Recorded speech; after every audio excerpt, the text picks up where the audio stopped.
Shana Mishtamrua, si on a une var, on est civil. Aïtal Soal Besaro Mechoussa Bifgedav. או שהכניס ידיו בתוך הכיסא דרך חור ואינו מריח ריח רע. יש מתירים לקרות ויש אוסרים. ויש אומרים שלא יתיר המטיל בצועה בשרו אלא במקום שהיא נכסה, ça veut dire מכוסה מאליה, בלא מלבוש, כגון אצילי ידיו. ונכון לעשות כדברי המחמיר. אגב, ושכבת זרע על בשרו דינו כצועה. Le Shulchan Aruch ici est un peu complexe dans sa construction, dans la mesure où il amène deux fois deux opinions. Tout d'abord, Aïtat Tsoa al Besaro Mchoussa Bifgadav, ou Sheikhnis Yadav Betoch Akise Derech Hor Ve'enu Merih Ra, s'il y avait de la Tsoa, donc des excréments sur sa chair, mais recouverte d'un vêtement, ou bien autre cas de figure dont la loi sera similaire, c'est lorsque qu'il fait pénétrer sa main dans la pièce du Bet Akissé, où il y a les toilettes, derech hor, par un trou, et que dans ces deux cas-là, il n'y a pas de mauvaise odeur. C'est-à-dire, dans le cas où la tsoa est recouverte d'un vêtement, ou bien dans le cas où il se trouve à ce point pas loin qu'il peut entrer sa main dans le Bet Akissé, alors yesh matirim nikrot ve yesh oserim. Il y en a qui permettent de lire, il y en a qui interdisent. Donc ça c'est la première partie du Shulchan Aruch qui reste assez claire. Comme le Shulchan Aruch nous dit, il y en a qui permettent et il y en a qui interdisent, prends position. Tu permets ou tu interdis? De manière générale, la plupart du temps, et on le verra dans Mishnah Berurah, c'est pour dire que tant que l'on peut, on doit être regardant d'honorer même l'opinion des rigoureux et on va dire de ceux qui sont restrictifs. Mais quand on ne peut pas, alors on peut être plutôt permissif. Veillez shomerim, et là, donc, on fait comme un petit retour pour redéfinir les choses. Il faut bien se concentrer sur cette deuxième partie. Veillez shomerim, shelo itira matil betzara besaro ela bemakom sheinichsa me'elea belo malbush. Il y en a qui ne permettent. Donc il y en a qui disent que celui qui permet la tsoa sur la chair n'est que quand la tsoa se trouve à un endroit de la chair qui est recouvert par la chair elle-même sans vêtements. Kegon, comme par exemple Atzile Yadav. Atzile Yadav, moi j'ai dit les articulations ou les aisselles. C'est un endroit du corps, même si c'est plus facile d'imaginer de la tsoa dans les articulations, là où il y a donc le plissement de la chair plutôt que sous les aisselles, parce qu'il faudrait qu'il arrive jusque-là. Mais les maaseh, en tout cas, c'est dans un endroit où la chair recouvre. Et le Shulchan Aruch nous dit, pour conclure, qu'il serait recommandé de faire comme ceux qui sont les plus restrictifs. Autrement dit, le Shulchan Aruch nous dit, concernant le sujet de Tsoa al-Besaro, il y a deux définitions. Une définition qui permet lorsque c'est recouvert avec un vêtement, et une définition plus restrictive qui dit que tout ce que l'on pourra permettre, c'est uniquement si le corps lui-même recouvre déjà cette Tsoa qui est sur la chair. Quoi qu'il en soit, il y en a qui permettent, il y en a qui interdisent. A priori, on essaiera d'honorer, et on verra dans Mishnah Berurah, les choses seront plus explicites, d'honorer la restriction la plus grande, c'est-à-dire de ne permettre que dans un cas d'une tsoa qui est déjà recouverte par la chair, et faute de faire cela, alors on pourra être plus permissif. Nous dit le rameau, Veshichvat zera, donc aga, Veshichvat zera al besaro, tino ketsoa. Le Shichvat zera, ça veut dire littéralement donc, des spermatozoïdes, un écoulement, al besaro sur sa chair, dino ketsoa, aura la même règle que la tsoa. Voyons sur cette partie les paroles du Mishnah Berurah. Le Mishnah Berurah dit comme ça. Bif Gadav, donc si c'est recouvert de son vêtement. Mishi Adam metunafot. Si un bonhomme il a les mains sales, Mikinouah Bet Akissé, de s'être essuyé quand il était aux toilettes.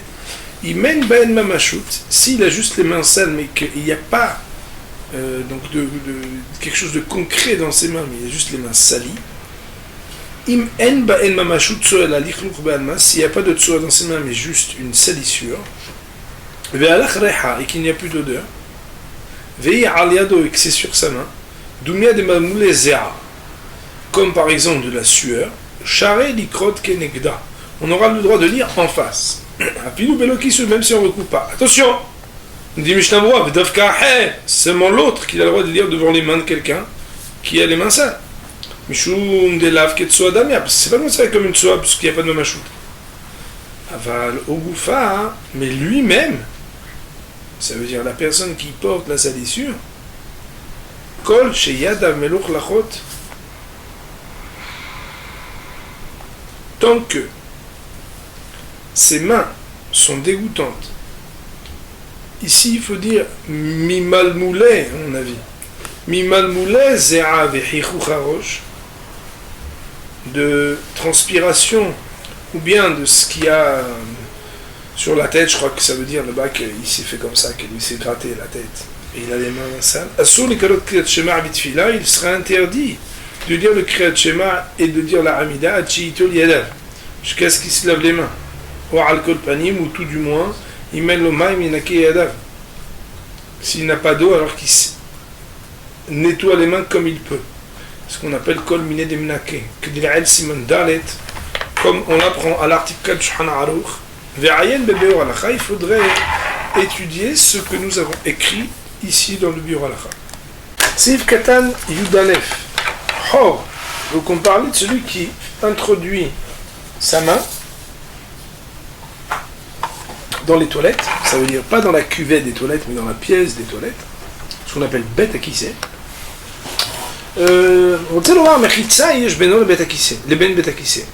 Cela veut dire qu'on parle d'un cas où il y a un écran entre lui et le bet akissé. Et quand on dit mechitza ici, je continue d'abord, après on va expliquer, ou pachat yado lifni mine mechitza, et que lui a introduit sa main à l'intérieur de la mechitza. Parce que si tu dis pas comme ça,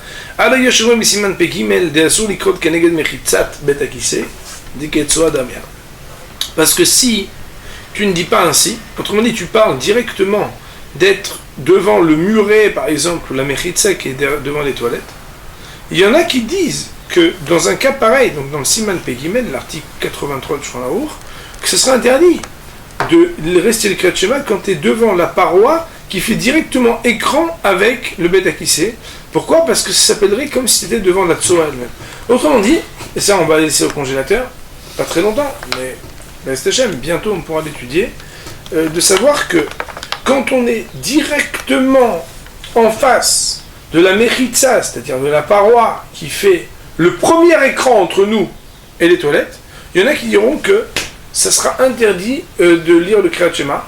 Et donc, le Mishnah Brura ici est dohek, c'est-à-dire de manière pas large, mais un peu plus étroite dans les mots du Shulchan Aruch, parce que c'est pas marqué, il nous dit, en écho de ce qui est marqué dans Siman Pegimel, pour honorer l'opinion de ceux qui vont dire qu'on n'aurait pas le droit de lire devant la paroi qui est directement jouxtant les toilettes, la cuvette des toilettes, alors on devrait dire qu'ici on parle de quelqu'un qui a passé sa main de l'autre côté de cette mechitza qui n'est pas la première jouxtant. On peut imaginer par exemple qu'il y a un petit muret, par exemple, avec un petit rideau, et que la personne a fait passer sa main sous ce rideau et de l'autre côté du muret, mais en tout cas pas directement, parce que sinon on ne pourrait pas comprendre, d'après ce que Mishnah Brura a appris de Siman Pegimel, l'opinion de ceux qui permettent. C'est le Ktan Yudbet dans Mishnah Brura, il y a marqué Matirim, c'est ceux qui permettent.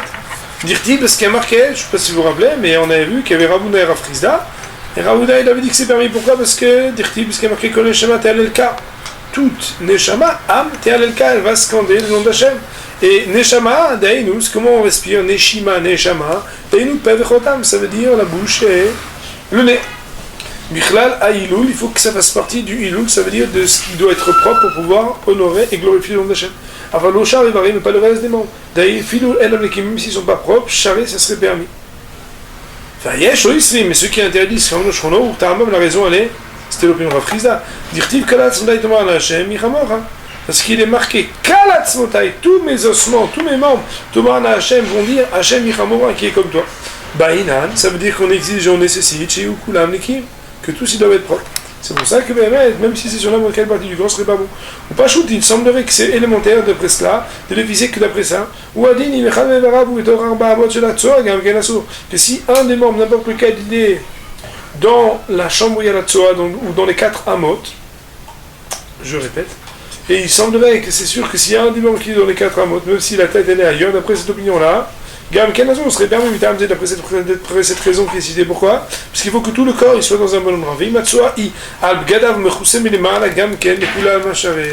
si Behemet, la tsoa elle est sur son vêtement, et recouverte sur le vêtement, si à partir du moment où c'est pas sur le corps, alors, dans un cas pareil, Gamken, d'après tout le monde serait permis. Pourquoi? Parce qu'à partir du moment où tous tes ossements, tous tes membres sont propres, que tu as un vêtement qui soit un peu sale, donc c'est recouvert, pas de problème. Mais comme quoi qu'il en soit, un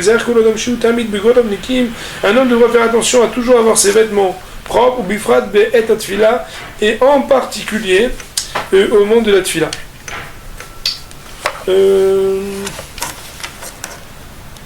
Que gon atzile yadov. Quand on dit Atzile Yodov, que quand est-ce que le vêtement sert à recouvrir, c'est quand déjà la peau recouvre. Autrement dit, ça veut dire ici que Mishnah il a compris qu'il faut qu'il y ait et à la fois un kissouille de chair et à la fois un recouvrement une couverture de vêtements. Autrement dit, c'est pas pour dire que ça suffirait la couverture de la chair, mais c'est que quand est-ce que un vêtement qui recouvre peut servir, c'est quand déjà au préalable, et ça veut dire en supplémentaire, il y avait déjà une deuxième couverture de la chair elle-même. Qu'est divrei amachmirim? Il faudrait faire comme divrei amachmirim, ça veut dire comme ceux qui sont restrictifs. Ou bet adhak, mais quand on est dans un moment difficile. Yesh tismoch divrei amatirim, on doit s'appuyer sur. Alors le Aleph devant un mot quand on parle en Rama, ça veut dire sur. Adivrei amatirim, ça veut dire al divrei amatirim en hébreu. On doit s'appuyer, ça veut dire qu'on peut s'appuyer sur ce qui permettent. Chez Davka Pevachotam ou Bichlal Ailul, en disant que dans ce cas-là, on s'appuiera à dire que du moment que la bouche et le nez sont propres, alors c'est eux qui sont inclus dans ce qui s'appelle le Ilul, la glorification de Hashem. Mais pas les autres membres. Autrement dit, le fait que je dise alors que c'est permis, après ils disent, mais il y en a qui disent, et il serait recommandé d'eux, il serait recommandé quand tu peux, mais quand tu peux pas, tu t'appuies sur ceux qui permettent. C'est le K'tan Tedvav, dit Noketsoa, la loi elle est comme Tsoa, ça veut dire quoi le Shirvadzéa?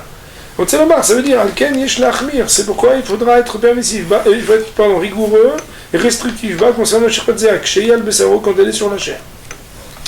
Avshi Michoussa, même si elle est recouverte, donc a priori, ça suffira pas. Kemovetsoa, comme la Tsoa. Vekana, mais quand Bémet elle est sur son vêtement et qu'elle est recouverte, Charé, ça serait permis d'écouter la main d'après tout le monde. Vekana, comme on a dit plus haut, Betsoa, à propos de la Tsoa. Veyishomrim, Deno Ketsoa. Et il y en a qui disent que c'est même pas comme la Tsoa, autrement dit que Bémet, on pourrait être plus permissif avec la Tsoa. On amène en bas dans le petit Sifktanu Dalet dans le Sharatzion, que c'est le Magen Avraham et le Gaon de Vina. Miou, Beseifret. Siman Taf Kouftet. Normalement, on dit d'abord le siman après le sib, c'est un peu bizarre. Non, c'est pas Chassidim. Vous voyez, heureusement, Baruch Hashem, c'est pour ça que Béhémet c'est mal écrit chez moi, et que au moins, par méthode, on a pu poser la question Hazak. Miou, Bessefer Chassidim, pardonnez-moi, chez moi il y a des abréviations, chez moi vous il doit être écrit peut-être entier. Cependant, dans Sefer Chassidim, siman Tav Koufte, donc à l'article ou au chapitre 509, Mouchach, il est là-bas montré.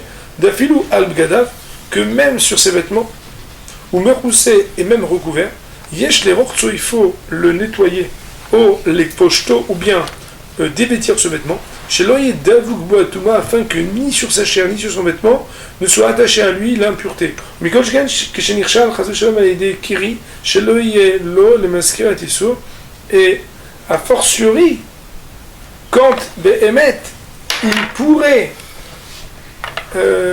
parce qu'il a trébuché à avoir un écoulement, donc c'est-à-dire que c'est pas par ailleurs, mais qu'il ait un écoulement qui serait venu de lui-même, chez Eloï et Maskeret Issour, que ça ne lui rappelle pas le Issour, vraisemblablement, ça veut dire qu'au moment de la Tfila, où il est en train de s'approcher d'Hachem, même s'il faut avoir l'humilité, ne faudrait pas que le fait de se rappeler du Issour puisse peut-être aussi l'influencer et le déconcerter au moment de la tefila. Il y a marqué ici, Tsoa bepi tabaat afilu emechoussa asur likrot לדברי הכל אפילו אינה נראית כשהוא עומד ונראית כשהוא יושב. Tsoa, donc maintenant on sait ce que c'est, bepi tabaat, pi tabaat ça veut dire l'anus. Afilu emechoussa, même si elle est recouverte, ça veut dire que le bonhomme il a un caleçon, il a un vêtement, asur likrot לדברי הכל. On n'a pas le droit de lire, ça veut dire celui qui porte cette soa bepi tabaat, il n'a pas le droit de le lire, et ça c'est d'après l'opinion de tous.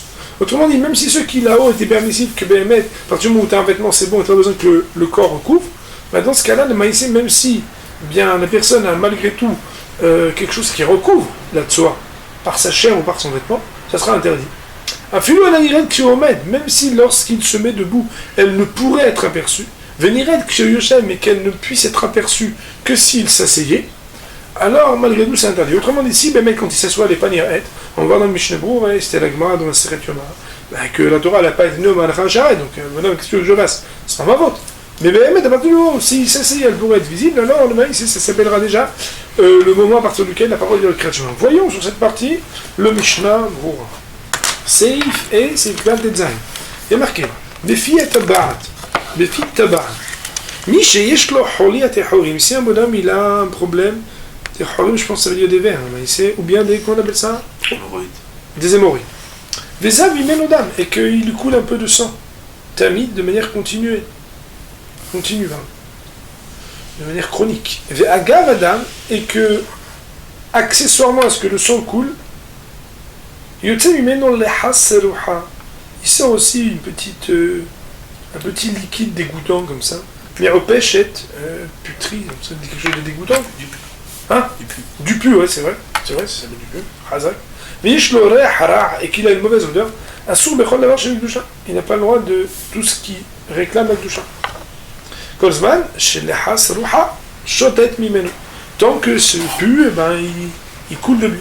Mais si c'est du pu qui ne pue pas, pour ainsi dire, im adam o si jamais ça coule, mais de manière discontinue, on suppose que cela vient de ses entrailles, donc de son intestin, et il peut s'arranger en se lavant l'endroit. Et donc, tant qu'il ne s'est pas lavé, c'est interdit. C'est-à-dire, mais si ça coule tout le temps, ça veut dire que ça ne vient pas d'ailleurs, mais que ça s'écoule d'un pu qui vient de l'anus lui-même. Et donc, il n'aura pas besoin de takana, ou bien, moi j'ai vu ici quelqu'un qui corrige, qui dit El no takana, de toute façon, il ne pourra rien y changer, et donc, on pourra être permissif dans ce cas-là. Qu'on dirait que El no takana, ça veut dire que les maïs, tant que ça ne s'arrête pas, alors dans un cas pareil, il ne pourra rien faire. Ça veut dire qu'à partir du moment où tu peux nettoyer, alors il faut nettoyer. Quand c'est continu, que même quand tu nettoies, ça continue, alors à ce moment-là, tout ce qui est d'aval chez Vikdusha, on ne pourra pas faire.